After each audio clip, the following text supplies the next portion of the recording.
Disclaimer ये है कि खबर उथल पुथल की है।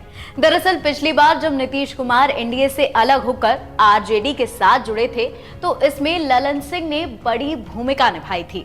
अब जो उथल पुथल की खबरें सामने आ रही हैं कि जैसे ललन सिंह का इस्तीफा हो सकता है, इनमें बड़ा सवाल ये है कि क्या नीतीश कुमार को अपनी पार्टी के राष्ट्रीय अध्यक्ष ललन सिंह पर विश्वास कम हो गया है? ये सवाल बड़ी तेजी से बिहार के सियासी गलियारों में तैर रहा है। पिछले एक हफ्ते से ये सवाल उठ रहा है।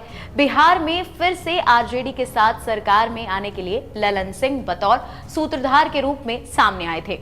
अब हाल के दिनों में बिहार में जो राजनीतिक परिस्थिति है उसके अनुसार इन दिनों ललन सिंह के आरजेडी से नजदीकियां बढ़ रही हैं और बताया जा रहा है कि नीतीश कुमार इससे नाराज हैं। कुछ दिन पहले नीतीश कुमार की बेखबरी के साथ 14 विधायकों की एक गुप्त जगह पर बैठक हुई थी। हालांकि इसकी पुष्टि नहीं हो पाई है। उनके अनुसार नीतीश कुमार की उनकी पार्टी टूटने की आशंका हुई थी इसी वजह से।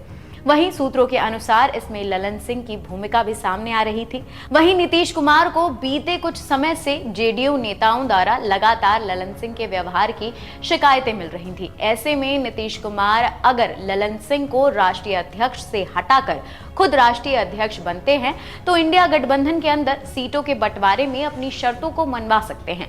अगर नीतीश कुमार राष्ट्रीय अध्यक्ष होंगे तो उनके लिए बड़ा फैसला लेना बड़ा आसान होगा।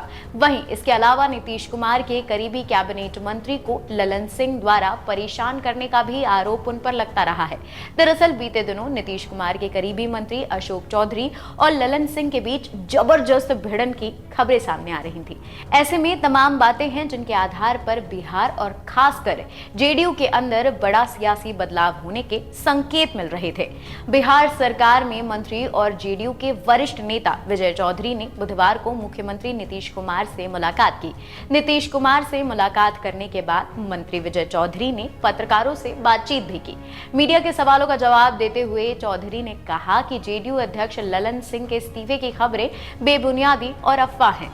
उन्होंने कहा कि जेडीयू के राष्ट्रीय अध्यक्ष के इस्तीफे की अफवाह उड़ाई जा रही है। मैंने कल ही कहा था और आज भी कह रहा हूं, ऐसी कोई बात नहीं है। इसके अलावा बीजेपी सांसद सुशील मोदी पर हमला बोलते हुए विजय चौधरी ने कहा, सुशील मोदी पर इसलिए हमला बोला क्योंकि उन्होंने हाल ही में ये इस्तीफे वाली बात कही थी। उन्होंने कहा कि उन्हें बैठक में बुलाया नहीं जाता, उन्हें कोई नहीं पूछता, इसीलिए वो इधर उधर की बातें करते रहते हैं। अब आते हैं कि ये मुद्दा कब शुरू हुआ।